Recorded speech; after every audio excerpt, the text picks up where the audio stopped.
हमने एक ऐसे गेस्ट को बुलाया है जो आपकी सब परेशानियों को दूर करेंगे और बताएंगे कि अगर आप स्टार्टअप शुरू करने वाले हैं या अपना कुछ बिजनेस शुरू करने वाले हैं तो कितने से इन्वेस्टमेंट कर सकते हैं और किस तरह से आप अपने बिजनेस को ग्रो कर सकते हैं।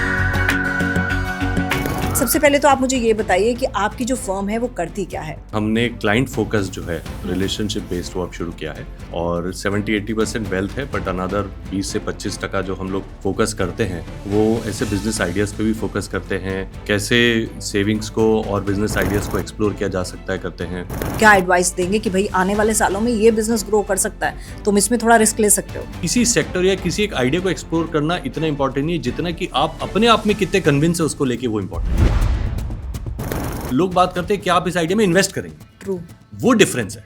आप आइडिया के लिए पहले पैसा मत ढूंढिए, आप आइडिया के लिए पहले उसकी सक्सेस का रास्ता ढूंढिए। और कब ये समझ आ जानी चाहिए कि अब नहीं हो पाएगा। अगर आपको लगता है स्टेज आगे अब नहीं चलेगा तो किसी और को ब्लेम नहीं करना। सेविंग्स का पैसा अलग अपने खर्चों का, उससे अगर निकालना पड़ जाए तो वो थोड़ा चैलेंजिंग स्टेज है, वो एक वार्निंग सिग्नल है।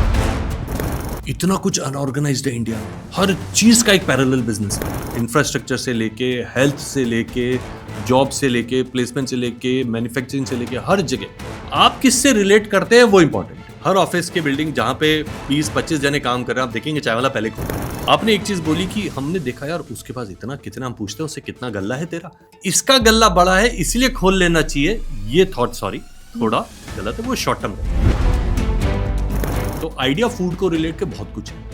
कितने किस एरिया को आप टारगेट कर रहे हैं, किस सेगमेंट को आप टारगेट कर रहे हैं, उस सेगमेंट में कितने प्लेयर किस एरिया में जो आप देख रहे हैं वो है, ये बड़ा है। जूडियो जो ट्रेंड का, टाटा की, मेरे घर के पास ही दो हैं। देखिए आप, मतलब 300 रुपए से लेके 800 रुपए तक की रेंज के ब्रांडेड कपड़े है ना।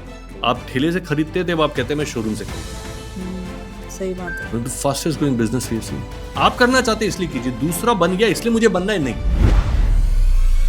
गुजरात कैसे डिफरेंट है बाकी स्टेट से, बाकी स्टेट में ऐसा क्यों नहीं हो सकता। गुजरात का एग्जाम्पल बिल्कुल सही है, एंटरप्राइजिंग है, बिजनेस की सोच रखते हैं, लेकिन अब ये वहीं तक सीमित नहीं है। एक दशक में जो चेंज हुआ है वो अक्रॉस हुआ है, वो देश में हुआ है, गुजरात में नहीं हुआ। पिछले 3 साल सबसे ज्यादा ग्रोथ यूपी में हुई। तमिलनाडु हो गए, यूपी हो गए, आंध्रा हो गए, तेलंगाना, इन स्टेट्स में बहुत हुआ। एडवाइस जो आप यूथ को देना चाहेंगे जो अपना स्टार्टअप या बिजनेस शुरू करना है। एफर्ट कीजिए, don't fail to make an effort.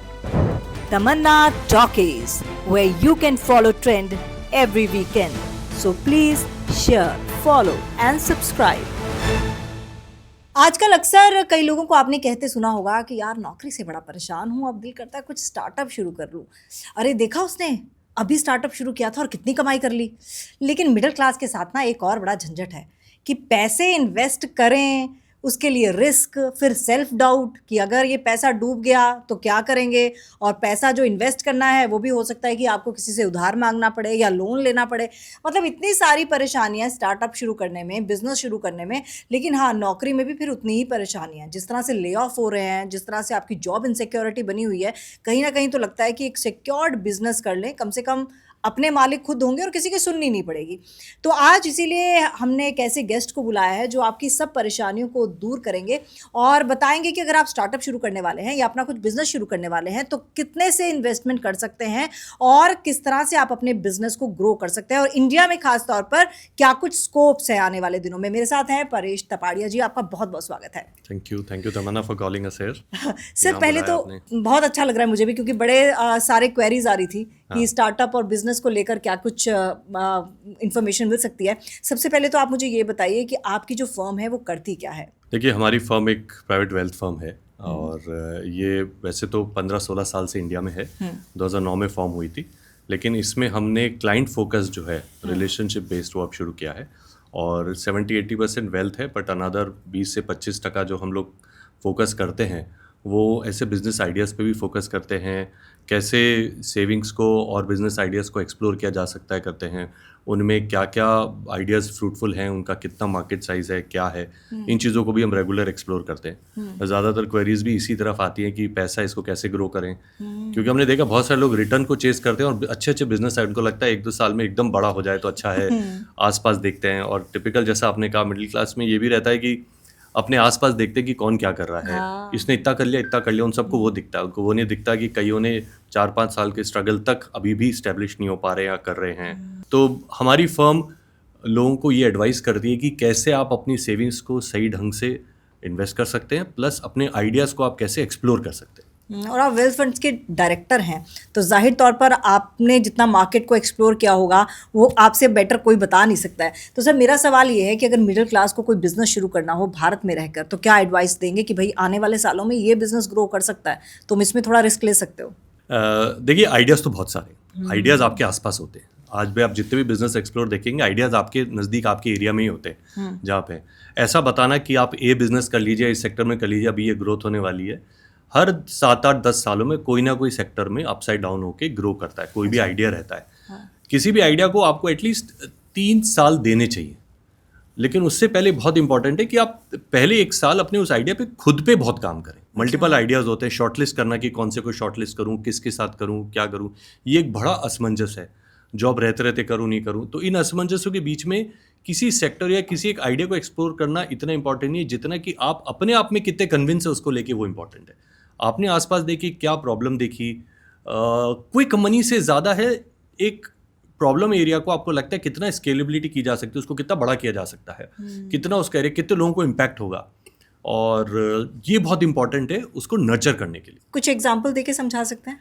आप अगर देखेंगे तो बहुत सारे एस्टेब्लिश बिजनेसमैन हैं, तो लोगों को लगता है कि अगर हम एक वेल नोन नेम लें, सुनील भारती मित्तल, अगर आप देखें तो उन्होंने जो पहला बिजनेस शुरू किया था वो बाइसिकल मैन्युफैक्चरिंग था। जिस एरिया से वो आते थे, जिस पंजाब बेल्ट से आस पास सराउंडिंग्स देख के, 3-4 साल के बाद वो बिज़नेस नहीं चला। उसके बाद उन्होंने और शुरू किया जहाँ उन्होंने जनरेटर इंपोर्ट करने का किया। पहले 2-3 साल बहुत अच्छा चला, पर उसमें उनकी कोई गलती नहीं, लेकिन रेगुलेटरी रीज़न की वजह से सरकारी ऑब्लिगेशन लगा, इंपोर्ट पे बैन लग गया, तो आइडिया एकदम ही डंप करना पड़ा और फिर टेलीकॉम है।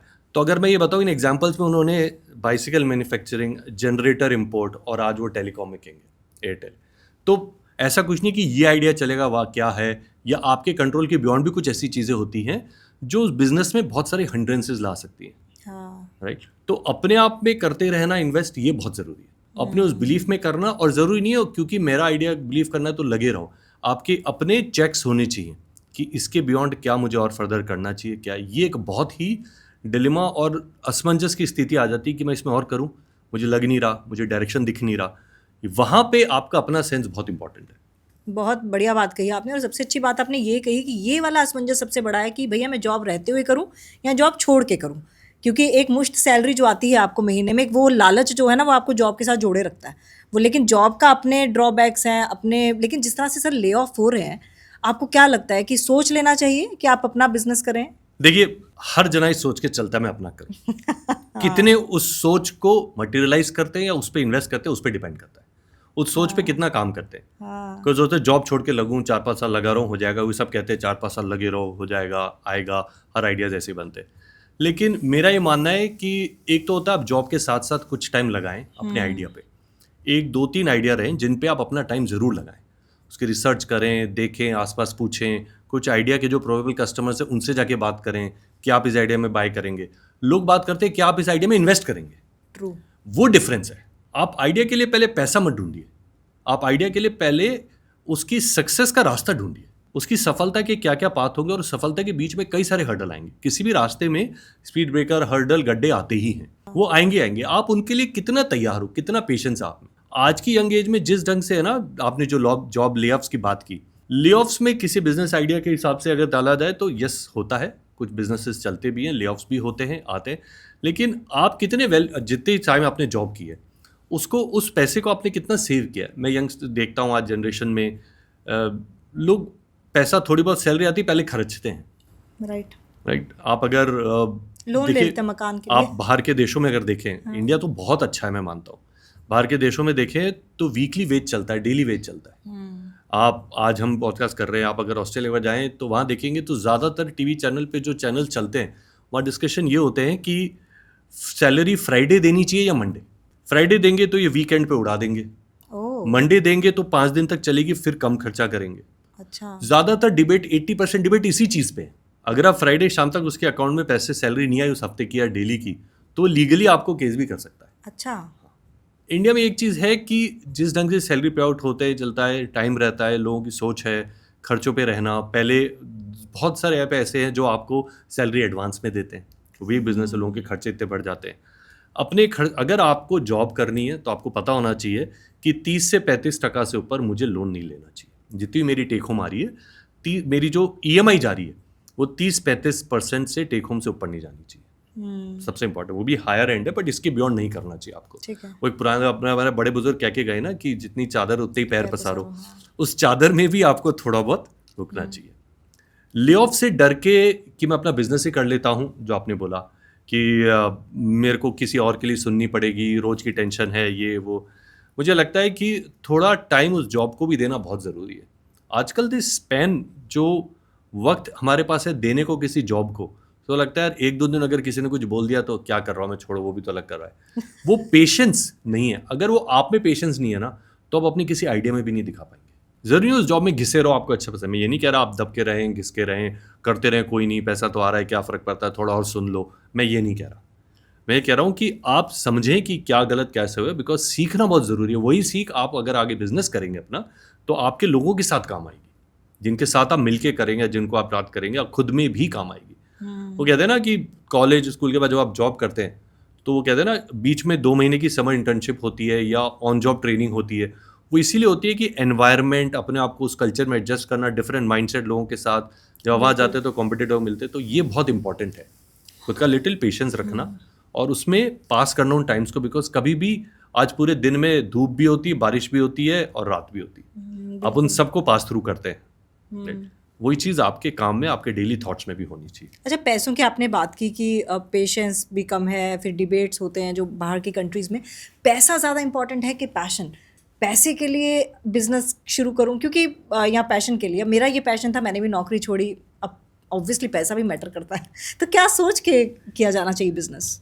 देखिए, पैसा मैटर करता है, पैसे के लिए बिजनेस किया जाता है, लेकिन हमने बहुत ऐसा देखा है जो लोग बिजनेस करते हैं, वो सोचते हैं एक लेवल हो गया, कोई मुझे इतने पैसे दे रहा है, बाय आउट करने को तो कर लेता हूँ।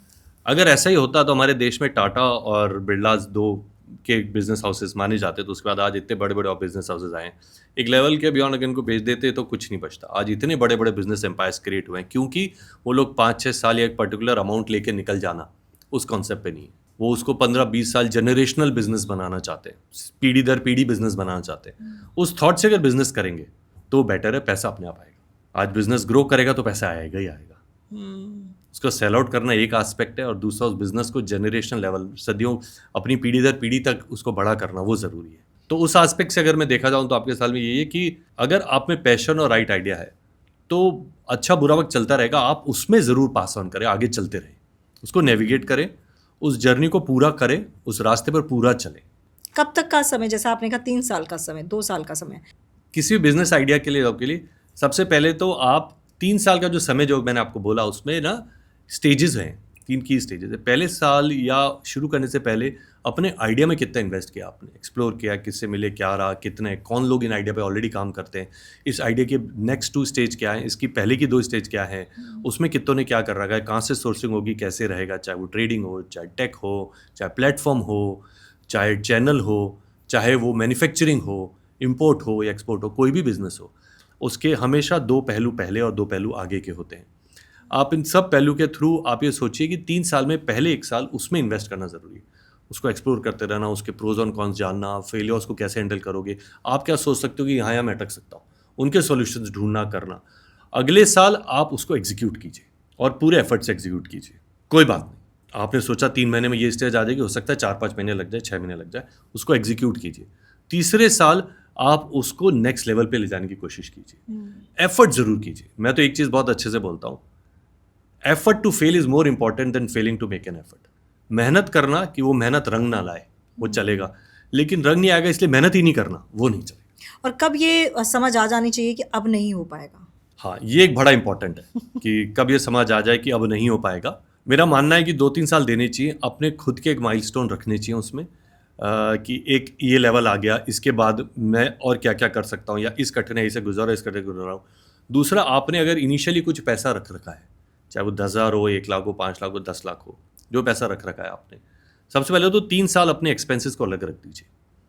दूसरी चीज़, अगर आपको लगता है स्टेज आगे अब नहीं चलेगा, तो किसी और को ब्लेम नहीं करना है, ये माइंडसेट से काम कीजिए। अगर आप फियर और ग्रीड हटा के काम करेंगे ना, तो आपका कॉन्फिडेंस हमेशा आपको स्केल थ्रू करेगा, विश्वास आ जाएगा। डर और लालच, इन दो से दूर रहना ज़रूरी। अगर ये दो आपके दूर रहे तो आप में हमेशा कॉन्फिडेंस आ जाएगा। अब आती है वो स्टेज की कैसी स्टेज आती है जब आपने सब कुछ कर दिया, सारा इन्वेस्टमेंट जो आपने पैसा लग रखा था उसके लिए कर दिया और आपको लग रहा है कि इसके बियॉन्ड अब मैं और इसमें नहीं डाल पा रहा हूँ, और उसके बाद भी आप 3-4 महीने दीजिए कि क्या कोई और तरीका निकल सकता है बिना पैसा डाले इसमें, इसको पास थ्रू करने का, इसको निकालने का, इससे एक स्टेप आगे बढ़ने का, इस हर्डल को या इस गड्ढे को पार करने का। अगर फिर भी नहीं लगता हो रहा है तो आपको उसे छोड़ देना चाहिए। लेकिन जो आपने इस 3 साल की सेविंग्स का पैसा रखा अपने खर्चों का, उससे अगर निकालना पड़ जाए तो वो थोड़ा चैलेंजिंग स्टेज है, वो एक वार्निंग सिग्नल है। ये ध्यान रखिए। अच्छा, मिडिल क्लास के लिए सेफ बिजनेस आइडिया कौन सा है? मिडिल क्लास के लिए सेफेस्ट बिजनेस आइडिया है जिसमें कम कैपिटल लगे, बहुत इंपॉर्टेंट, और अपने घर की लागत ना लगे, जो खुद की सेविंग की लागतें लगे, जो 3 साल अलग रख दिया जैसे मैंने बताया, उसके बाद जो लागत जितनी भी है उससे लगा के जो किया जा सकता है वो सेफेस्ट आइडिया है। और वो 3 साल तक इन्वेस्ट करने लायक हो, मतलब खुद में भी और थोड़ा बहुत अगर खर्चा बढ़ जाए तो उसके लिए भी हो, वो प्रोविजन रखा जाए। 30-40% खर्चा इससे ज़्यादा हो सकता है। अगर मैं 1 लाख आया तो मुझे एटलीस्ट 1,80,000 या 80% तक ज़्यादा रखना चाहिए, 50-60,000 ज़्यादा रखनी चाहिए कि यार एडिशनल भी आ सकता है, क्योंकि मुझे इसको अपना पूरा जोर डालना है। देखिए, मैंने जब अपना करियर शुरू किया था तो मैं एक फाइनेंशियल इंस्टीट्यूशन में था, और जब मैं इंटर्नशिप कर रहा था तो हम 6-7 जनों को इंटर्नशिप का मिला था। हम बैठे थे, लड़के लड़के सब थे, यंग थे, कॉलेज से आए ही थे। 3-4 साल बाद क्या होता, उस ऑर्गेनाइजेशन बहुत बड़ा फाइनेंशियल इंस्टीट्यूशन था, उसमें ना शाम को 4 बजे हमें चाय मिलती थी पीने के लिए। सफ़ेद कपड़े, सरकारी इंस्टीट्यूशन था, सब बैठे थे। तो वहाँ के जो GM थे वो आए, उन्होंने हमें देख लिया। उन्होंने आके, वो हफ्ते 10 दिन थे नहीं, वो टूर पे थे, आए तो उन्होंने आके अपने सेक्रेटरी पूछी कौन लोग हैं ये? सर वो जो नए आए ना, समर इंटर्नशिप आए, वो लोग हैं ये। क्या कर रहे हैं बच्चे? बहुत गुस्सा हुए देख के कि ये लोग मस्ती कर रहे हैं। वो शायद टूर से आए थे, बहुत मेहनत करके आए, तो हमें देख के उनको लगा ये तो मस्ती कर रहे बैठ के चाय पी रहे। हम लोगों को एक चाय 2 बिस्किट मिलते तो उसके लिए हम 4 बजे ऑफिस में होते थे, सब वहीं मिलते थे, पूरे दिन क्या काम किया। तो उन्होंने एक एक करके अंदर बुलाया और डांटना शुरू हुए। मुझे बोला क्या कर रहे हो, क्या प्रोजेक्ट है तुम्हारा? तो ये सैम्पल पे क्वेश्चन का है, ये रहा, कितनी जगह विजिट कर लिया, कितनों को विजिट करो, 30 को, या कहाँ विजिट किया? तो उस जमाने में दिल्ली में 3 सेंटर होते थे, राजेंद्र पैलेस में ऑफिस होते थे, नेहरू प्लेस और कनॉट प्लेस, 3 ही प्लेस होते थे जहाँ ज़्यादातर ऑफिस होते। ये ऑफिस कहाँ है? वो मेरी गलती ढूंढ रहे थे कि मैं इसको कहाँ पकड़ूं कि ये गलत है, क्योंकि मस्ती कर रहे थे सारे। मैं कहा जी यहाँ गया। अच्छा यहाँ गए थे, किससे मिले थे? तो मैं कहा जी इससे मिला। नहीं ये तो कोई नहीं है यहाँ पे। कौन है? उनका सर ये वो फाइनेंस और अकाउंट्स के हेड है। उस जमाने में CFO लेवल के डेजिग्नेशन नहीं थे, फाइनेंस और अकाउंट्स कहा जाता था, अभी भी। नहीं, इससे क्यों मिले तुम? तो इसमें किससे मिले? इससे मिले थे। कहाँ है इसका ऑफिस? सर नेहरू प्लेस में, उस बिल्डिंग में। अच्छा, तो उनको लगा इसने काम तो किया है, इससे क्यों मिले? सर मुझे और कौन मिलेगा? तो उन्होंने अपनी PA को बुलाया और बोला कि अब ये जहाँ भी जाए उसके ओनर से मीटिंग कराओ इसकी। तब उन्होंने मुझे एक चीज़ समझाई जो आज तक मेरे लिए बहुत हेल्पफुल रही है, कि मैं बैंकर रहा हूँ 30 साल, कि जो ओनर है आप उसको असेस करो, ज़्यादा टाइम उसको असेस करने में लगाओ। वो कितना कीन है कि अपने खून की आखिरी बूंद तक बिजनेस को सक्सेस से लगाने में लगा देगा, उसको पैसा दो। उस पैसे को आपके इस असेसमेंट को सही करने के लिए आपको फाइनेंशियल स्टेटमेंट की बैकिंग चाहिए कि उसकी बैलेंस शीट कैसी है, उसको कितना पैसा सेव हो रहा है, रीपे कर पाएगा नहीं कर पाएगा लोन, वो तब देखो। तो उस वक्त सीख गया था कि प्रमोटर या जो बिजनेसमैन है जिसका वो बिजनेस है, वो कितना कीन है इन्वेस्ट करने के लिए। वो चीज़ आज भी वैलिड है, चाहे आप 25 साल के, 18 साल के, 17 साल के यंग एंटरप्रेन्योर, या 35 साल के जिसको लगता है कि जॉब में बहुत हो गया अब खुद का करना चाहिए, या 40-45 साल के बच्चे सेटल हो गए अब मुझे अपना करना चाहिए, किसी भी एज पे हो आप कितने कीन है उसको सक्सेसफुल करने को, आपके पास अपने आप आएगा। थोड़ा टाइम लग सकता है, हो सकता है 10 जने मना भी करें, अपने आप आएगा। आपकी अपनी सक्सेस सबसे पहले देखिए, इंसान में इन्वेस्ट करना जरूरी, और वही चीज़ आपको अपने आप में भी करनी चाहिए। आज हम भी अगर किसी को पैसा देने की सोचते हैं, लैंडिंग करते हैं बैंकिंग, देखते हैं कि प्रमोटर कितना स्ट्रांग है, वो कितना कीन है कि बिजनेस सक्सेसफुल होना चाहिए, बिकॉज अप डाउन तो आएंगे ही आएंगे, हर बिजनेस में आएंगे। तो वो चीज़ बहुत इंपॉर्टेंट है कि खुद में कितना आपने करने को तैयार हो, कीन हो। क्या क्या क्वालिटीज आप देखते हैं जब आपको इन्वेस्ट करना होता है, क्योंकि कितना बड़ी रकम इन्वेस्ट करनी है? जरूरी नहीं हम बिजनेस से इन्वेस्ट करते हैं, हम बिजनेसेस के लिए भी लोगों का पैसा इन्वेस्ट करते हैं। लोगों का पैसा भी आता है। हम ये देखते हैं कि आप कितने टाइम के लिए करना चाहते हो, वो बहुत ज़रूरी है, टाइम, और उस टाइम में कौन सा इन्वेस्टमेंट मैच करेगा, ये ज़रूर। अगर कर कोई बोले कि भाई मुझे शेयर बाजार में करना है या इन्वेस्ट करना चाहिए, 6 महीने में इतने पैसे बन गए, ये इतना बढ़ गया, इतना बढ़ गया, ये वो, मुझे लगता है वो थोड़ा बहुत हाई रिस्की है, बहुत लिटिल पोर्शन उसमें होना चाहिए। लेकिन अगर आपके पास टाइम है 3-5 साल का, तो आपको इक्विटी करना चाहिए। लेकिन अगर पैसा 6 महीने के लिए है तो आपको वो नहीं करना चाहिए। आपको सेफ बैंक फिक्स डिपॉजिट हो गए, सेफ इंस्ट्रूमेंट हो, उसमें करना चाहिए, बिकॉज आपको पैसा वापस चाहिए, ये सोच के करना चाहिए। तो टाइम के साथ आपका इन्वेस्टमेंट मैच होना चाहिए कि कितने टाइम के लिए वो पैसा है, उसके हिसाब से मैच होना चाहिए, ये बहुत ज़रूरी है। ठीक है, ये तो आपने अपने हिसाब से बता दी कि क्या मैच होना चाहिए, और फैमिली की एक्सपेक्टेशंस और बिजनेस का रिस्क, उसको कैसे मैच करें, वो एक बहुत बड़ा चैलेंज है। देखिए, मिडिल क्लास का सबसे बड़ा चैलेंज है कि फैमिली मेरे बारे में क्या सोचती है, कितना मेरे को फैमिली पेशेंस देने को तैयार है। मैं तो अपने आप में मानता हूँ कि सब सही है, फैमिली कितना पेशेंस देने को तैयार है, ये चीज़ बड़ी इंपॉर्टेंट है। फैमिली चाहती है कि हमारा ये फैमिली मेंबर सक्सेसफुल हो, ये चीज़ सबको पता है, लेकिन उसको स्ट्रगल करते हुए देख के या लगे रहते देख के जब सक्सेस नहीं दिखती है तो फैमिली जिटरी होती है, फैमिली को अनकंफर्टेबल आता है, लगता है क्यों फालतू वेस्ट कर रहा है टाइम, क्यों कर रहा है ये वो, जॉब भी अच्छी है, जॉब में ज़्यादा टाइम दे दे, क्यों उस पीछे के दौड़ रहा है, पैसे बहुत है अपने पास, चल रहा है ना, दाल रोटी आ रही है ना, तो क्या क्यों करना इतना, रहने दे, हम कर लेंगे, मत हो, परेशान हो रहा है, टेंशन दिखती है फैमिली। आप में अगर फैमिली को टेंशन दिखेगी ना तो उनमें पर्कुलेट होगी, उनमें जाएगी, वहाँ तक आप ज़रूर उसको पहुँचाएंगे। तो ये तो है, फैमिली का कॉन्फिडेंस हमेशा होता है। हमें कभी कभी लगता है कि फैमिली टाइम नहीं दे रही, पर ऐसा नहीं है। हर फैमिली मेंबर चाहता है कि जो कर रहा है उसमें वो करेगा, ज़रूर कुछ अच्छा करेगा, क्योंकि इंडिया में इतनी अपॉर्चुनिटीज़ है, इतना कुछ है, तो वो अच्छा करेगा। लेकिन फैमिली का कॉन्फिडेंस आप ही बिल्ड कर सकते हैं एक स्टेज पे। आपका कॉन्फिडेंस डाउन हुआ तो वो भी डाउन होंगे, और उसी तरह फैमिली को भी समझना चाहिए इस बात को कि वो जो कर रहा है उसमें किस एक्सटेंट तक खर्चा कर रहा है, वहाँ ज़रूर इंपॉर्टेंट। फैमिली को पैसे से रिलेटेड अगर रिलेट करना है, उससे ज़्यादा इंसान के कन्विक्शन, ज़्यादा पैसा देना, जितना उसने उसके लिए रखा है, जब तक वो उस पैसे को कर रहा है पूरा, तब तक फैमिली को उसको पूरा कॉन्फिडेंस, मोटिवेशन देना चाहिए। इंडिया में है स्कोप? आपने बोला कि इंडिया बहुत स्कोप है, इतना कुछ अनऑर्गेनाइज्ड है इंडिया में, हर चीज़ का एक पैरेलल बिजनेस है, भट्टी से लेके इंफ्रास्ट्रक्चर से लेके, हेल्थ से लेके, जॉब से लेके, प्लेसमेंट से लेके, मैन्युफैक्चरिंग से लेके, हर जगह बहुत कुछ है। आप किससे रिलेट करते हैं वो इंपॉर्टेंट है। आज इतनी पॉपुलेशन है इंडिया में, सबसे बड़ा कंजम्पशन का, आज हम लोग कहते थे कि हमारे देश में कि एक जमाना कहा जाता था कि पॉपुलेशन बहुत बढ़ गई, पॉपुलेशन एक कर्ज है, गरीबी एक कर्ज है, पॉपुलेशन बहुत इसलिए गरीबी हो रही है। लेकिन वहीं देखिए, कंजम्पशन एक बहुत बड़ी स्टोरी है, और यही पॉपुलेशन उसकी ग्रोथ के लिए हेल्प कर रही है। तो आइडियाज़ बहुत हैं, बहुत लोग करते हैं, करना भी चाहिए, लेकिन आपके आसपास देख के कीजिए, और उसकी स्केलेबिलिटी देखिए, कितना और बड़ा हो सकता है, कितना बढ़ेगा। टैम जिसे हम कहते हैं एक टर्म में, टोटल एसेसेबल मार्केट, वो साइज कितना है, उसके लिए आपको स्टडी करना पड़ेगा, डील करना पड़ेगा। तो मेरा ये मानना है कि इंडिया में बहुत आइडिया है, कोई भी आइडिया अच्छा या बुरा नहीं होता, आप उस आइडिया पे कितनी मेहनत करके काम कर सकते हैं, वो बहुत ज़रूरी है। अगर इंडिया में इतने अच्छे आइडिया है, तो जो हमारी क्रीमी लेयर होती है वो सारी बाहर क्यों चली जाती है? हाँ, आपने ये जो बोला ना, क्रीमी लेयर बाहर चली जाती है, जो बाहर जाती है उसमें हमें क्रीम ही दिखती है, बाहर और भी ऐसी गई है जो क्रीमी नहीं है। ये हमारी आदत है, हम अच्छा ही देखते हैं, पॉजिटिव देखना भी चाहिए, वो बात सही भी है, लेकिन हमें क्रीमी दिखते हैं, वो नहीं दिखते जो अभी भी वो मेहनत कर रहे हैं, या जिनकी 2-3 जनरेशन पहले वहाँ गए थे, आज जाके उस देश में वो सेटल्ड है। जिसने सबसे पहले जो गया था, फादर या ग्रैंडफादर जो भी गए थे, उन्होंने जितनी मेहनत करके स्ट्रगल करके बनाया था, आज वो नहीं देखता कोई भी। उसने 10 स्टोर और खोल लिया, 10 जगह और कर लिया, उसकी कंपनी वहाँ भी इतनी चल रही थी, सिलिकॉन वैली, वो सब देखते हैं। तो ऐसा नहीं है कि क्रीमी लेयर बाहर जा रही है, बहुत सारे लोग इंडिया में भी आ रहे हैं, इतने बड़े जो भी बाहर जा रहा है वो इंडिया से ज़रूर कुछ ना कुछ रिलेट कर रहा है, ज़रूर रिलेट कर रहा है इंडिया से, और वो हर 2-3 महीने इंडिया आता है देखने के लिए, और यहाँ क्या कर सकता हूँ, यहाँ क्या कर सकता हूँ, यहाँ क्या चीज़ है, वो यही देखने आता है। आपको कितना बोलता है नहीं बोलता वो सेकेंडरी है, तो आता है। तो इंडिया में ज़रूरी नहीं है बाहर जाके, वो बहुत सारे लोग हैं जो इंडिया में आते हैं, इंडिया में बहुत कुछ करने को, इतना कुछ है करने को। मेरे जॉब में जब मैं फॉरेन बैंक में था तो मेरे पास भी ऑप्शन था बाहर जाने को, मैं वहाँ जाके एक्सप्लोर किया, मांगी जॉब, लोग बोले हाँ दे देते हैं, देखो यहाँ क्या है, मिडिल ईस्ट गए सब वो, तब रियलाइज़ हुआ कि इंडिया में आप सब कुछ कर सकते हो, आपको जैसी लाइफस्टाइल चाहिए, जहाँ रहना आप कर सकते हो, पर वो मेहनत से ही आएगा, उसके लिए आपको बाहर जाने की ज़रूरत मेरे को नहीं लगता है।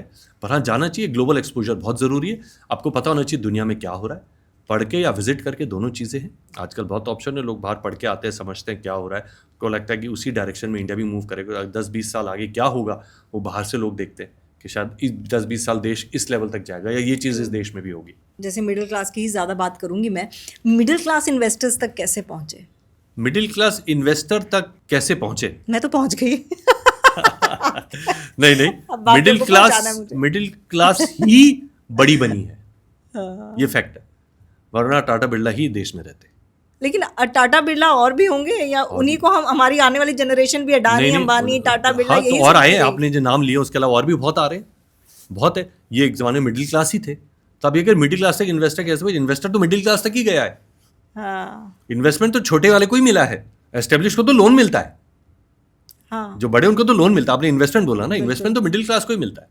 कितना आइडिया एक्सप्लोर है, जो मैंने आपको बताया वही चीज इंपॉर्टेंट है। आप कितने अपने आप पे इन्वेस्ट करें, कितनी मेहनत करके बना रहे, आपको इन्वेस्टमेंट मिलेगा। बहुत ग्रो कर रहा है, एफ्लुएंट क्लास बहुत ग्रो कर रही है। इंडिया में इतना कुछ है, लोग इन्वेस्ट करके भी पैसा बना रहे हैं, लोग मेहनत करके भी बना रहे हैं। दोनों तरीके, पैसे से भी पैसा बन रहा है, मेहनत करके भी पैसा बन रहा है। मिडिल क्लास को आएगा, आप कितना अलाइंड है उसको सक्सेस बनाने में, वो इंपॉर्टेंट है। सर आजकल जैसे मैं पहले ऑफिस में काम करती थी, चैनल में काम करती थी, तो वहाँ पर हम लोग देखते थे कि सुबह सुबह चाय की जो कहते हैं टपड़ी और ये अपना पराठे, वहाँ पर बहुत भीड़ थी। तो हम लोग कभी कभी पूछते थे भैया कितना कमा लेते हो, तो पता चलता था हमारी सैलरी से ज़्यादा उनकी कमाई है। तो अक्सर हम ऐसे ही बोलते थे यार यही खोल लें, यही बेटर है, यही अच्छा रहेगा। तो अगर कोई इंसान इस तरफ जाने की सोच रहा है जॉब छोड़ के, तो आप क्या सलाह देंगे उनको? सबसे पहली चीज तो चाय की, ऑफिस के बाहर चाय वाली चीज सबसे अच्छी चीज होती है। हर ऑफिस के बाहर होता है और वो वहीं फ्लरिश करता है। एग्जैक्टली। हर ऑफिस की बिल्डिंग जहाँ पे 20-25 जने काम कर रहे हैं, आप देखेंगे चाय वाला पहले खोल देगा। ठीक है ना, कहीं भी हो, चाय वाला, पान बीड़ी वाला पहले खोल देगा। यहाँ तो फिल्म आपको सिटी में बिस्किट, चाय वाले के नाम सारे से हर ही ऑफिस के चौक बाहर है। है, हर ऑफिस के बाहर है।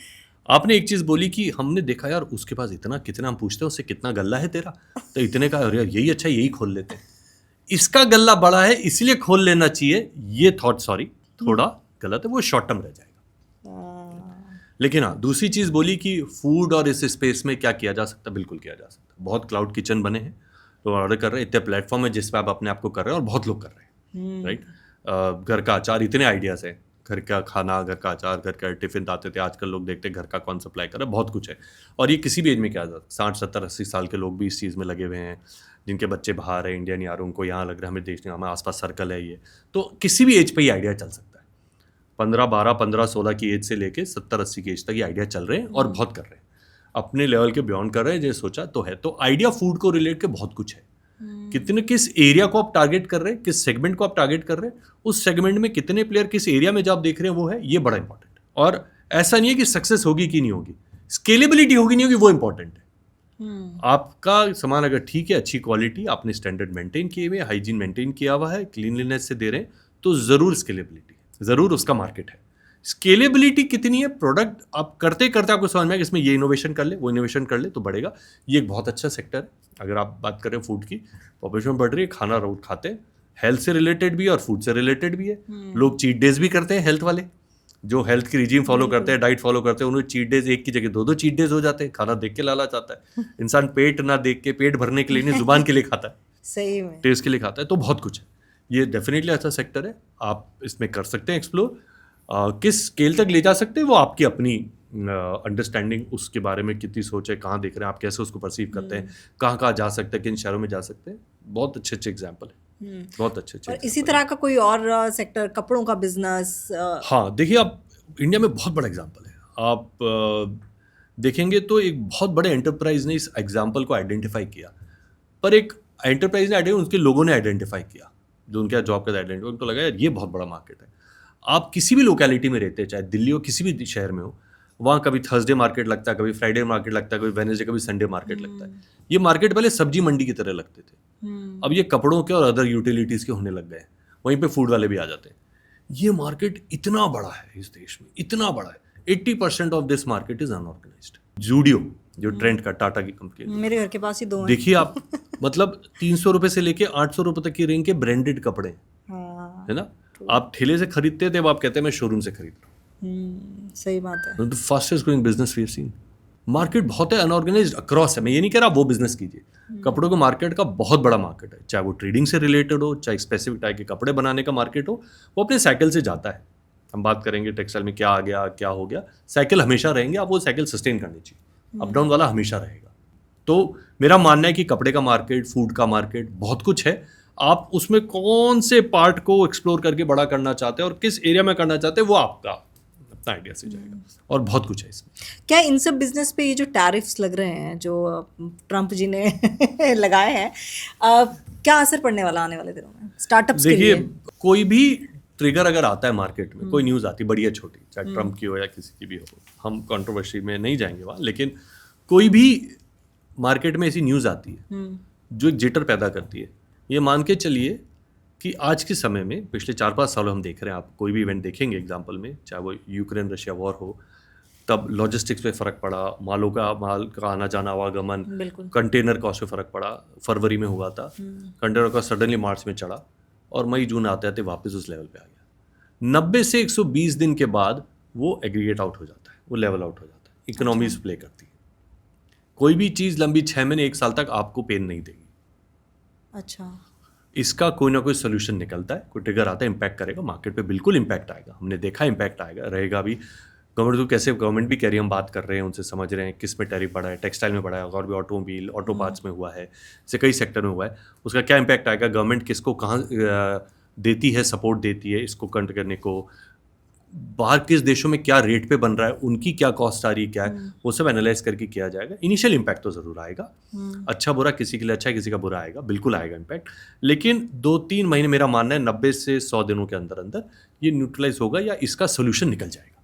मतलब थोड़ा सा झटका लगेगा इनिशियली, लेकिन लगेगा। बाद में घबराने की लगता जरूरत ही। नहीं। और जब झटका लगता है ना, देखिए हम एक नॉर्मल मिडिल क्लास, आपने बात की इसलिए, घर में आप चलते हैं, आप चलते चलते ध्यान नहीं दिया, पलंग से या कुर्सी, आपके पाँव पे लगी चोट, तो जैसे आपकी चोट लगती है ना, आप करने के बाद आप सबसे पहले आजू बाजू जो दिखता है उसको कहते हैं ये यहाँ क्यों रख दिया, ढंग से नहीं रख सकता था।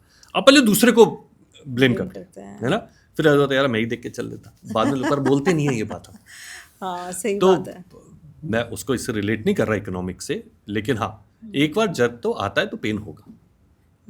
अच्छा, क्या लिमिटेशंस हैं स्टार्टअप्स के और क्या अच्छी चीज़ें हैं?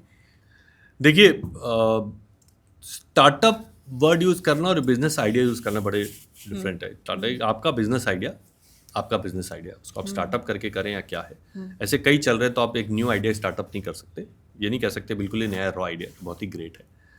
लिमिटेशंस ये हैं कि आप उसमें कितनी कैपिटल और टाइम इन्वेस्ट करने को तैयार है, जो मैंने पहले बोला। तीसरी बड़ी इंपॉर्टेंट चीज़ उसमें यह है कि आप कितना बोरो कर रहे हैं। एक होता है इन्वेस्ट करना और बोरो करना, ये दो बड़े इंपॉर्टेंट है। आप लोन लेके कर रहे हैं तो आप किसी और के बिलीफ पे चल रहे हैं कि वो बिलीव कर रहा है मेरे बिजनेस में कि नहीं, इसलिए आप उससे पैसा ले रहे हैं। आप कितना इन्वेस्ट कर रहे हैं वो आपके बिलीफ पे है, तो उतना ही करें जितना आपको लगता है। इतनी जरूरत को एक बार करके देखो कितना चलेगा तभी ले। लोन से लेके करना बिल्कुल गलत है। ये मेरा अगला सवाल था। लोन से लेके नहीं करना। आप अपने अगले, अगर आपका ये अटेम्प्ट फेल होता है, मैं नहीं कहता कभी फेल हो, लेकिन फेलियर से ही सक्सेस आती है, लेकिन अगले में करने के लिए कोई आपको सपोर्ट नहीं करेगा। मतलब लोन लेना अच्छा आइडिया नहीं है। थोड़ा सा ही लें, अगर करना भी है तो अपनी कैपिटल ज़्यादा लगाएं, जिसको बैंकिंग टर्म में डेट इक्विटी कहा जाता है। रेशो क्या है, अपनी आयात कितनी लगाई है आपने और बाहर से कितना लिया है, वो रेशो क्या है, कितना बिलीव करते हैं, वो डिटरमाइन करता है कि आप अपना कितना पोर्शन लगा रहे हो। डिटरमाइन करता है कि आप कितने कीन है उसकी सक्सेस के लिए। बिल्कुल। और ये जो रिस्क फैक्टर कम हो उसके लिए क्या किया जाए, इनिशियली इंसान को क्या करना चाहिए? क्योंकि जब भी आप बिजनेस शुरू करते हैं तो या स्टार्टअप शुरू करते हैं तो सबसे पहले यही अब मैंने ही ये सब शुरू करना था, तो मुझे कम से कम 5-6 साल लग गए। मेरे को भी यही लगा कि यार चलो नौकरी कर लो, घिस-पिट के क्या है, तो सुन लेंगे, आ जा रहा है। लेकिन उसके बाद जब हो गया कि अब नहीं हो पाएगा, तो चलिए एक थोड़ा बहुत रिसर्च की और उसके बाद शुरू हो गए इसमें। लेकिन ऑब्वियसली आज की डेट में भी वो एक कॉर्नर ऑफ द माइंड वो रहता है कि यार अगर ये नहीं चला तो फिर पैसे नहीं आएंगे। तो वो जो पैसा लगाना है वो कैसे, क्या सोच के लगाएं? नहीं, बहुत अच्छा सवाल है। और ये सवाल आई थिंक ये बहुत ही फेयर थॉट है। 100% लोगों में यही थॉट है। हाँ, ये बिल्कुल। और आधे से ज्यादा यही थॉट सोचते समय निकल जाता है, आपको लगता है। हाँ, ड्रॉप हो जाता है। देखिए, सबसे पहले तो ड्रॉप हो जाना अलग चीज़ है और समय निकल गया ये सोच अलग चीज़ है। आपको लगा नहीं यार पैसा नहीं है, ड्रॉप कर देते हैं, सोचते हैं जहाँ कम पैसा लगे, वो अलग चीज़ है। ड्रॉप कर देना और समय लग गया, बहुत ज़्यादा समय हो गया, अब छोड़ देना, दोनों में बड़ा फर्क है। आपको जितना पैसा आपने उसके लिए लगा है उसको बहुत सोच समझ के इन्वेस्ट कीजिए, डर से मत कीजिए। हर जगह का इसका कितना आया, क्या है, हाँ इसमें मुझे स्कोप लग रहा है, अगर थोड़ा बहुत और लगाना चाहिए तो मैं करता हूँ इसमें, क्योंकि ये मुझे मेरे सोच से ज़्यादा इसमें ज़रूरत पड़ रही है लेने की, पर मुझे क्लियरली दिख रहा है हाँ ये जाएगा, आगे खुल जाएगी, रास्ते खुल जाएंगे, वहाँ ज़रूर कीजिए। हाँ, लेकिन अकेले पे आप उसको टेस्ट कीजिए। जिस भी बिजनेस में कर रहे हैं उसके पोटेंशियल कस्टमर कौन है, या उस बिजनेस के आइडिया को बाय करने वाले कौन लोग, इन्वेस्ट करने के लिए नहीं, उस आइडिया को हाँ करने वाले कौन, क्या अच्छा है, ये चलेगा, कर सकते हैं, देखा जा सकता है, मैं भी देखूंगा, हम भी करेंगे, हाँ हम भी सोच रहे थे इस लाइन में, अच्छा है, देखते हैं, ऐसा कोई सोल्यूशन है तो आप दे दो, हम लेने को तैयार हैं। मेरी एक प्रॉब्लम आप सॉल्व कर रहे हो तो ठीक है, इन्वेस्ट करना जरूरी नहीं, लेकिन उसका जरूर आप सर्वे करें, टेस्ट कराएं उसको कि किस स्टेज पे जा तक आगे और लोग करने को तैयार है, जिससे आपको टाइम का ना लगे यार बहुत टाइम दे दिया अब छोड़ दो इसको। जो आपने पहले भी पूछा कि कौन सी एक स्टेज होती है जहाँ आपको लगता है जहाँ आपका टोटल इन्वेस्टमेंट का 90% लगा चुके हैं और आपको अभी भी क्लैरिटी नहीं आई यार कुछ आ ही नहीं रहा है, वहाँ आपको अच्छा लगता है। लेकिन अपनी सेविंग्स पे जो आपने 3 साल के खर्चे चलाने के लिए रखी है उसको ना टच करें, वो स्टेज गलत हो जाएगी। बस वही एक ट्रिगर स्टेज है जो आपको समझ जाना चाहिए कि नहीं यार तो जॉब में रहते हैं, थोड़ा बहुत करते हैं, नया एक्सप्लोर करते हैं। जॉब में रहते रहते शाम को टाइम दीजिए, अपने आप को दीजिए, वीकेंड पे टाइम दीजिए, मेहनत तो करनी पड़ेगी। तो और आपको लग रहा है कि जॉब के साथ हो सकता है बिजनेस? बिल्कुल हो सकता है बिजनेस जॉब के साथ करना, जॉब के साथ उस बिजनेस आइडिया पे मेहनत करना, जॉब के साथ साथ वो हो सकता है। उस आइडिया पे स्टडी करते रहना, पता करना और क्या है, कौन कौन कर रहा है, कैसे होगा, इसको आप जब मेहनत करते हैं आपको लगता है नहीं यार इसको इस डायरेक्शन में ले जाता हूँ, मैं इस रूट से चले जाता हूँ। मेरे को अगर दिल्ली से नोएडा आना है तो यार मैं देखते हैं ना आप गूगल पे कि मैं सीधा सीधा डीएनडी से आ जाऊँ या बारापुल्ला होते हुए जाऊँ, तो देखते हैं कहाँ ट्रैफिक ज़्यादा है, तो वो आपके ट्रिगर बड़े इंपॉर्टेंट है। ये या 5 मिनट ज़्यादा है नहीं, बस सीधा ये चलो चलते कोई बात नहीं, आपको इतना टाइम देने को है तो आप उस रास्ते पे चलिए, इधर ट्रैफिक होगा तो क्या हो। तो वो चीज़ें बहुत इंपॉर्टेंट है, उस असमंजस में एक डिसीजन ले लीजिए और उस पर चलिए। अच्छा, गवर्नमेंट की तरफ से क्या कुछ स्कीम्स हैं जो? देखिए गवर्नमेंट की बहुत स्कीम्स है, बहुत स्टार्टअप्स को फंड करने वाले एंजल इन्वेस्टर बहुत है, बहुत स्कीम्स है गवर्नमेंट की, और गवर्नमेंट ने यंग एंटरप्रेन्योर्स के लिए बहुत कुछ किया है। आप गवर्नमेंट की वेबसाइट पे जाके देखेंगे तो एक सेपरेट मिनिस्ट्री है जो इसी पे फोकस करती है, उसके लिए इंक्यूबेट करती है, बहुत कुछ है। बहुत सारे कॉलेजेस इंक्यूबेशन सेंटर खोल के बैठे हैं जिनमें आपके आइडियाज़ आप जाके पुटअप कीजिए, वो करेंगे। इंडिया में भी बहुत फोरम्स है, इंडिया के एंटरप्रेन्योर्स और जो पैसे वाले लोग हैं वो खुद बिजनेसेस आइडियाज़ में इन्वेस्ट करने को तैयार है। आपका उस चीज़ को पढ़ना समझना कि कहाँ कहाँ जाके आप क्या क्या एक्सप्लोर कर सकते हैं वो ज़रूरी बहुत है, बहुत है। इंडिया में पिछले 5-6 सालों में कोविड के बाद से बहुत कुछ, बहुत दरवाजे खुले, बहुत दरवाजे खुले। ऐसा नहीं है कि नहीं है। लोग चाहे वो यूट्यूब चैनल हो या कोई भी हो या ट्रेडिंग हो, खरीद के माल बेचना हो तो थोड़ा मार्जिन कम कर देते हैं, इससे लिया उधर दिया, इसको ज़रूरत है चलो मैं ये शुरू कर देता हूँ ट्रेड, थोड़ा पैसा आ जाएगा फिर अपने आइडिया में लगा पाऊंगा। तो पहले एक छोटा सा किया जो मेरे मेन आइडिया में लग जाए, बिल्कुल चलते हैं। आप जॉब के साथ साथ कर सकते हैं, 3-4-5 साल जॉब के साथ साथ अपने आइडिया को नरिश कीजिए, उस सीड को दोइए, रोज देखिए, उसको पानी दीजिए, अच्छे से खाद दीजिए, बहुत ज़रूरी। अच्छा, इंडिया में बिजनेस ज़्यादा आसान है करना या अमेरिका जैसे देशों में? इंडिया ऑप्शन बहुत है, बहुत ऑप्शन है, मेहनत बहुत है, लोग रात रात भर मेहनत करने को तैयार है, लेबर कॉस्ट कम है। आज इतने आप देखेंगे ग्लोबल जीसीसी सारे ग्लोबल कैपेबिलिटी सेंटर इंडिया में आ रहे हैं, हर फॉरेन कंपनी इंडिया में अपना एक सेंटर खोल रही है क्योंकि उसको लगता है इंडिया और साउथ ईस्ट एशिया में लेबर कॉस्ट कम है, कॉस्ट इफेक्टिव है, लोग मेहनती हैं, ओवर टाइम भी करना है तो कर रहे हैं, अलग टाइम पे भी कर रहे हैं लोग ना। तो इंडिया ये देश बहुत, अगले 10 साल चाहे कोई भी चलाए, इस देश में बहुत कुछ है, माइंडसेट बदल गया है। ये जनरेशन है कुछ करने लायक। ये जनरेशन आपने बड़ी अच्छी चीज बोली है, जनरेशन है कुछ करने लायक। क्योंकि बेचारे आजकल तो सुनते ही रहते हैं जेन जी नहीं, जेन जी, जेन ए, बहुत सारे जेन आ गए हैं। मैं खुद नहीं समझ पाता कितने और जेन क्रिएट हो गए हैं। हमारे टाइम पे होता था डॉक्टर, इंजीनियर या सीए बन जाओ। Exactly. अब आप देखिए, आज आपने मुझसे सवाल पूछा फूड से लेके कपड़े से लेके क्या क्या, बहुत कुछ आइडियाज है। इंडिया कम्युनिकेशन से रिलेटेड हो गया, चैनल से रिलेटेड हो गया, अपने आइडिया शेयर करने का हो गया। लेकिन आइडिया शेयर करने का तरीका इनका बड़ा वियर्ड रहता है। अरे बड़ा, एक ही चीज़ इस को कहना चाहूँगा मैं, मेरी बच्चे बड़ी यंग है तो मैं एक ही चीज़ कहना चाहूँगा कि सुनो सबकी, करो अपनी, पर सुनो ज़रूर। हाँ। सुनना ज़रूरी है। जो ये जैसे ना सुने उसको लगे हम ही सही हैं तो ठीक है। ये तो मैंने भी अपनी लाइफ में पूरी तरह सुनो से उतारा हुआ है। मैं भी सबकी सुनो सुन के, जरूर, ओके, करो अपनी, अच्छा। क्योंकि सुनने में आपका पैसा लग ही नहीं रहा है, थोड़ा टाइम ही तो लग रहा है, ठीक है। क्या पता उसके सुनने से, उसकी बातों से आपको कुछ निकल जाए, आपको कुछ मिल जाए इनसे, ठीक है। और दूसरी चीज, टाइम जरूर दें। ये जो अर्ली मनी है ना, quick money, e commerce, 10 minute में डिलीवरी आ गई है ना, ये जो अर्ली मनी है, ये अपने बिजनेस आइडिया में मत डालिए, अपने फैमिली पेरेंट्स के रिलेशन में मत डालिए, इसको मिडिल क्लास के घर पे आके मत डालिए जल्दी से, फटाफट बन के बाजू वाले को देख के ग्रीड कर। वो ग्रीड है, मैंने कहा ना, ग्रीड और डर दो से दूर रही, लोभ और डर इनसे दूर रही, आपका कॉन्फिडेंस हमेशा अपने आइडिया में बना रहेगा। बाजू वाले को देख के, टपरी वाले की इतनी गल्ला है मेरा गल्ला, ये देख के ना कीजिए, आपको करना इसलिए कीजिए, आप करना चाहते हैं इसलिए कीजिए, दूसरा बन गया इसलिए मुझे बनना है नहीं, ट्रू। वो मत कीजिए।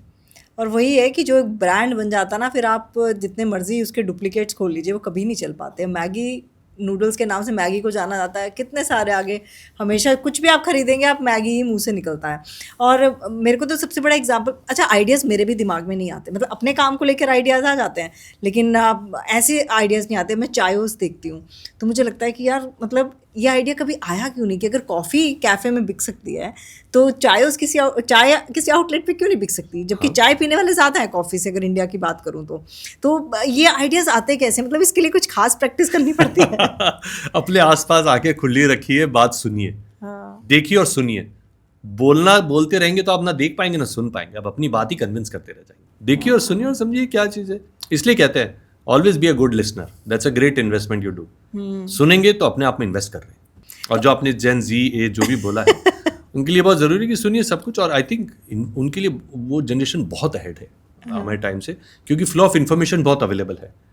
हम लोग पहले डिक्शनरी खरीदते थे, उसको पढ़ते थे, वर्ड देखते थे, अब गूगल में टाइप करते आ जाता है। तो उनके लिए फ्लो ऑफ इन्फॉर्मेशन बहुत अच्छा गूगल हो नहीं, गया अब तो है। एआई आ गई है। AI आ एआई गया, भी सब क्या कुछ है। नौकरियां जाने वाली है? तो ये सब आ गया। तो फ्लो ऑफ इन्फॉर्मेशन, उस इन्फॉर्मेशन कलेक्ट करना, इन्फॉर्मेशन को इंटरप्रेट करना, इन्फॉर्मेशन को यूज करना। तो कलेक्शन ऑफ इन्फॉर्मेशन तो ईजी है, इजी है। हाँ, रिसर्च वगैरह इंटरप्रिटेशन मेरा अपना पर्सपेक्टिव है। हाँ। मैं क्या सोचता हूँ हिसाब से इंटरप्रेट करूंगा, लेकिन उसका कहाँ यूज सही करना वही डिफरेंशियल है, वही एक विभिन्नता लाता है। और ये एआई कितना नौकरियां लेने वाला है, या फिर मैं एक कितने बैंकर स्टार्टअप्स हूँ, बनाने वाला है? मैं 30 साल से बैंकिंग में रहा हूँ। और जब प्राइवेट बैंक आए थे तो लगा यार अब तो डिजिटल हो गया है, अब तो ब्रांचेस खुलेंगी नहीं, अब लोग बैंक जाते ही नहीं है तो ब्रांचेस क्यों खुलेंगी, लोगों के लिए ज़रूरी नहीं है। तब ये लगता था यार बैंकों की जॉब नहीं रहेगी। पिछले 10 सालों में बैंकों की ब्रांच नेटवर्क क्रॉस डबल हुई है। साइज छोटा हो गया होगा लेकिन नेटवर्क खुला है, जॉब्स भी बढ़ी हैं। सबसे बड़ा इंडिया में एम्प्लॉयमेंट फाइनेंशियल सेक्टर ने दिया है। तो ये कहना कि एआई पे फाइनेंस पे कुछ नहीं मिलेगा, सब मिलेगा, सारे रेशियो कैलकुलेशन आती है, ऐसा नहीं है नहीं आएगा। लेकिन ये कहना कि ये उसको बिल्कुल ही खत्म कर देगा, रेप्लिकेट कर देगा, ऐसा नहीं है। उसको कॉम्प्लीमेंट करेगा, सप्लीमेंट नहीं करेगा। नहीं करेगा, क्योंकि आजकल तो बड़ी ज़्यादा ये चीज़ें हो रही बिल्कुल हैं। होगा, देखिए बहुत कुछ आता है, ये नहीं रहेगा वैसा हो जाएगा। जैसे जैसे एडवांसमेंट होगा उसके नए नए यूसेज भी आएंगे, तो उसके नए नए अपॉर्चुनिटीज़ भी खुलेंगी। कोई भी एडवांसमेंट होगा उसकी अपॉर्चुनिटी खुलेगी ही खुलेगी, बिल्कुल खुलेगी। एग्जाम्पल ले लीजिए आप, आज इतने एयरपोर्ट्स है देश में, लोग फ्लाइट से भी जाते हैं जल्दी के लिए, हो गया। इसका मतलब थोड़ी रेलवे में नंबर नहीं बढ़ा है हाँ, सही बात है। राइट, या बस से ट्रेवल बंद हो गया है। हाँ, जब डिजिटल का दौर आया था तो सब बोलने लगे वो टीवी चैनल्स तो कोई नहीं देखेगा, सही है, न्यूज़पेपर्स भी पढ़ रहे हैं। पढ़ रहे हैं, वो तो मस्त है। और ये हमारे देश के लिए नहीं है, सब जगह है। लोग सुबह उठ के चैनल वो पढ़ना भी चाहते हैं, रात को पता है न्यूज़ क्या हुई पर उसके बारे में डिटेल पढ़ते भी हैं। तो सब कुछ है। कोई डायनासोर नहीं बनेगा, एक्सटिंक्ट नहीं होगा, रहेगा। वो कितना रहेगा वो एक समय बताएगा, पर रहेगा जरूर। 3 ऐसे बिजनेस आप मुझे बता सकते हैं जो प्रॉफिट दें और जो इजीली एग्जीक्यूट हो सकें? ट्रेडिंग, किसी भी चीज़ की जो प्रोडक्ट आपको लगता है आप इजीली कम से बाय करके कर बेच सकते हैं। आपकी कम लागत पे बनाई गई चीज़ जिसके लिए खरीदार हो, कम लागत से बनी गई चीज़, घर पे बनी हुई चीज़ जिसके लिए रॉ मटेरियल कम चाहिए और लो कॉस्ट रॉ मटेरियल आपको मिल रहा है, फूड की जैसे आपने बात की। और तीसरी बड़ी चीज़ है इन्फॉर्मेशन रिलेटेड। आपकी नॉलेज और इन्फॉर्मेशन को आप लो कॉस्ट प्लेटफॉर्म से लोगों तक पहुँचाएं। ये सबसे ईजी बिजनेस है। वो डिजिटाइजेशन हो गया, डिजिटल प्लेटफॉर्म, ये इजी बिजनेस है जिसको आप इनिशियल इनसाइट मिल जाती है, थोड़ा बहुत बन जाता है, फिर आपको आता है इसको मैं बड़ा या इसके साइड वे से कैसे निकल सकता हूँ, क्या है, और आइडियाज़ निकलेंगे। ये 3 इजी चीज़ें टू स्टार्ट ऑफ। और महिलाओं के लिए आप क्या सजेस्ट करेंगे कि महिलाएं क्या कर सकती हैं? सब कुछ सब कुछ, उनसे ज़्यादा पावरफुल कुछ नहीं है। जो जज्बा और हिम्मत उनमें होती है ना, किसी जिम में नहीं मिल सकती, किसी बॉडी बिल्डर में नहीं मिल सकती। कुछ भी कर सकते हैं, हर जना कोई भी काम कुछ भी कर सकते हैं। बहुत पावर है, आपके थॉट्स भी अलाइंड है। और मेरे को लगता है जिस ढंग से महिलाओं में एजुकेशन को लेकर आप देखिए रिजल्ट्स आते हैं, कितना लेडीज है हर बिजनेस आइडिया में आजकल। आप देखिए महिलाएं बहुत स्केलेबिलिटी ला रही है, साथ मिलके बहुत स्केलेबिलिटी, अकेले भी बहुत बड़ा बिजनेस आ रहा है। चाहे वो राइटिंग से रिलेटेड हो, बुक से रिलेटेड हो, आर्टिकल से रिलेटेड हो, या मैन्युफैक्चर करने से रिलेटेड हो, या डिज़ाइनिंग से रिलेटेड हो, आर्ट से रिलेटेड हो, महिलाओं ने बहुत स्केल किया। और तभी कोई देश या सोसाइटी इकोनॉमी ग्रो करेगी, और हम देख रहे हैं वो ग्रो कर भी रही है। कुछ स्टेट्स ऐसी होती हैं जिसमें जो बिजनेस के लिए जानी जाती हैं, लाइक गुजरात। तो गुजरात कैसे डिफरेंट है बाकी स्टेट से? बाकी स्टेट में ऐसा क्यों नहीं हो सकता? लाइक पंजाब देख लीजिए, उसमें फार्मर्स या कृषि को लेकर ज़्यादा कहा जाता है कि यहाँ पर किसान ज़्यादा हैं। या फिर आप कई ऐसी स्टेट्स हैं जो पर्टिकुलर किसी चीज़ के लिए जानी जाती हैं। गुजरात पर्टिकुलरली बिजनेस के लिए जाना जाता है। तो बाकी स्टेट से कैसे अलग है, क्या है उनमें ऐसा? मैं ये नहीं कहूँगा कि बाकी स्टेट अलग है। आप देखेंगे तो पिछले 3 साल सबसे ज़्यादा ग्रोथ यूपी में हुई है। रियली? तमिलनाडु हो गए, यूपी हो गए, आंध्रा हो गए, तेलंगाना, इन स्टेट्स में भी बहुत हुई है।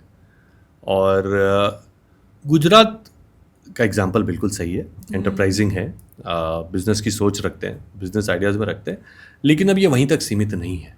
ये हमारे देश में पिछले एक दशक में जो चेंज हुआ है वो अक्रॉस हुआ है, वो देश में हुआ है, गुजरात में नहीं हुआ है, वो भारत में हुआ है, इंडिया में नहीं, भारत में हुआ है। भारत कहाँ बचता है? बाहर टियर 2 टियर 3 गाँव में भारत बचता है, और वहाँ बहुत चेंज हुआ है। फूड एग्री को लेके देख लीजिए, एंटरप्राइजिंग कितना हुआ है, मैन्युफैक्चरिंग ट्रेड है। अकेला गुजरात नहीं है, गुजरात हाईलाइट हुआ एग्जाम्पल है, बहुत अच्छा किया, वो इंस्पिरेशनल रहा है, और दूसरों ने उससे बड़ी इंस्पिरेशन क्रिएट की। ऐसा नहीं है, अक्रॉस है, प्रोफेशनलिज्म है। हाँ, हम कहते हैं गुजराती मारवाड़ी माइंडसेट होता है, ऐसा नहीं है। आप डाउन साउथ जाके देखिए, बिजनेस आइडियाज अमेजिंग है। बैंगलोर, हैदराबाद चाहिए, चेन्नई चाहिए, कोयम्बटूर चाहिए, बहुत कुछ है। यूपी में देख लीजिए, ज़्यादा एयरपोर्ट है, ऐसा नहीं, राजस्थान है, सारे स्टेट्स है, बहुत ग्रो करे। एमपी में कितने ideas, natural resources related ideas है, इतने रिवर से रिलेटेड है, वाटर से रिलेटेड है। अक्रॉस इंडिया हर जगह बहुत फ्लरिशिंग है।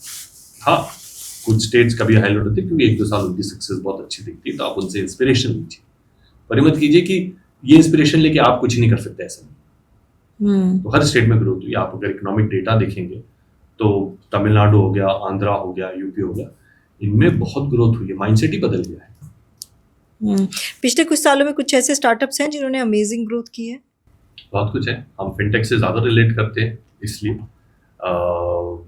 ऐसे कई टीवी चैनल्स हैं जो दिखाते हैं, जो बताते भी हैं, शार्क टैंक जो है कि कितना और बिजनेसेस आइडियाज ग्रो किए अक्रॉस चला है। मैं आपको ये कह रहा हूँ कि आइडियाज़ को लेके, जैसे मैंने आपको बताया 3 बड़े आइडियाज़ में, हर बिजनेस आइडिया में, हर सेक्टर में, हर स्केल में और हर स्टेज पे बहुत ग्रोथ आई है, और ये अगले 10-15 साल बहुत गुना आएगी।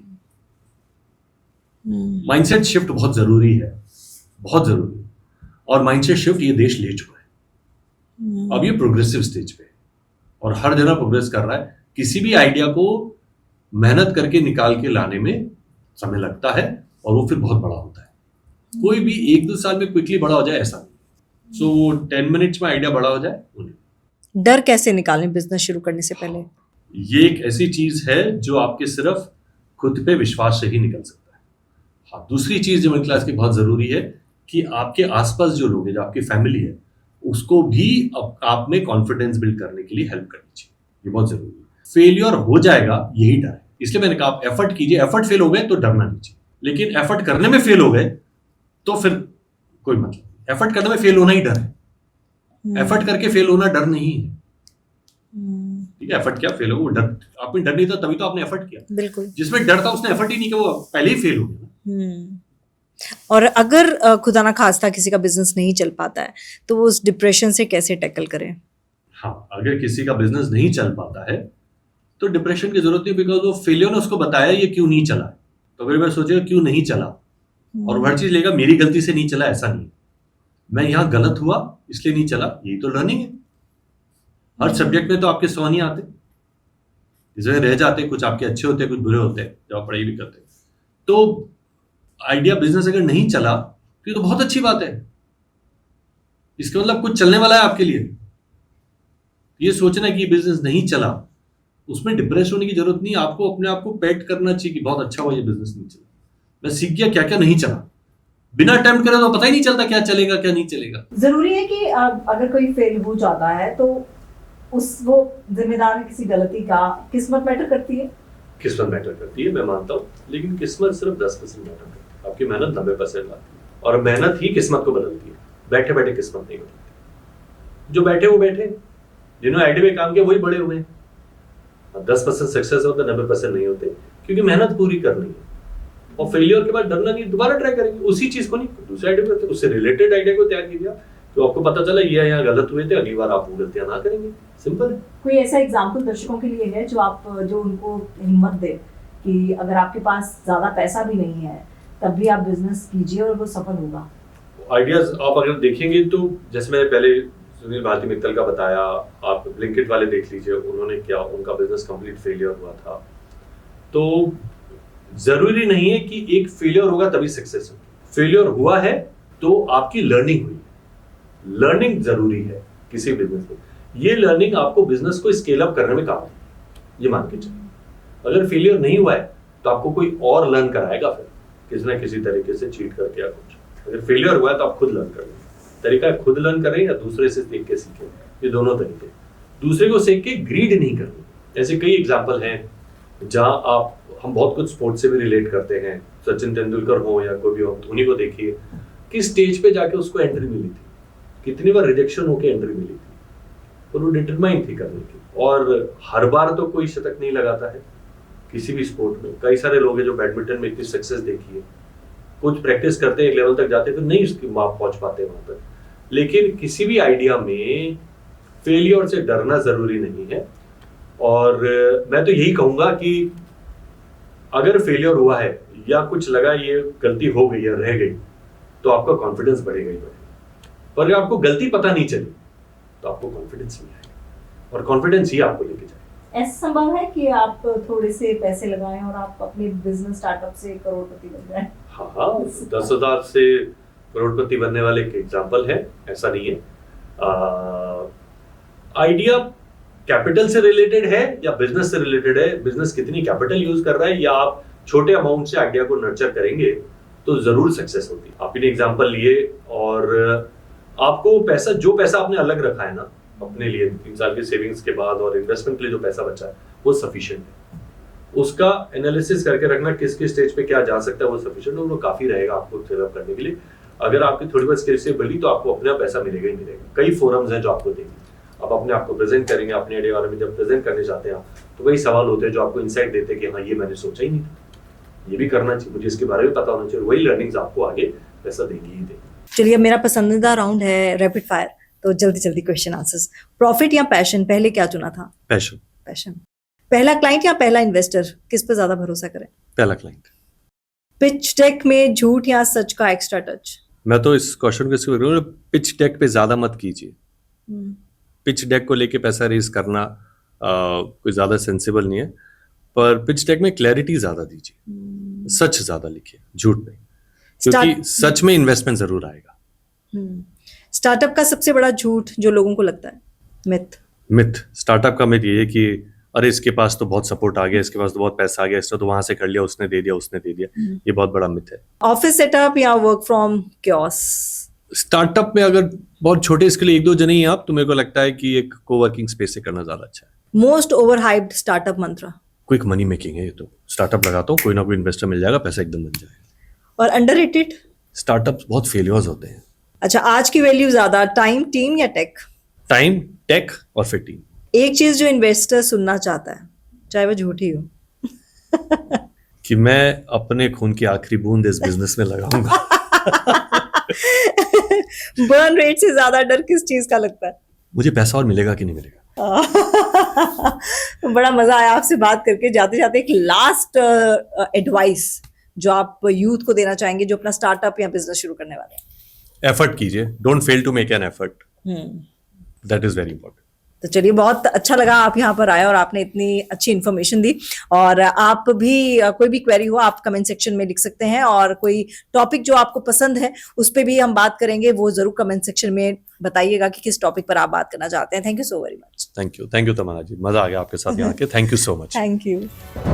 तमन्ना Talkies, where you can follow trend every weekend. So please share, follow and subscribe.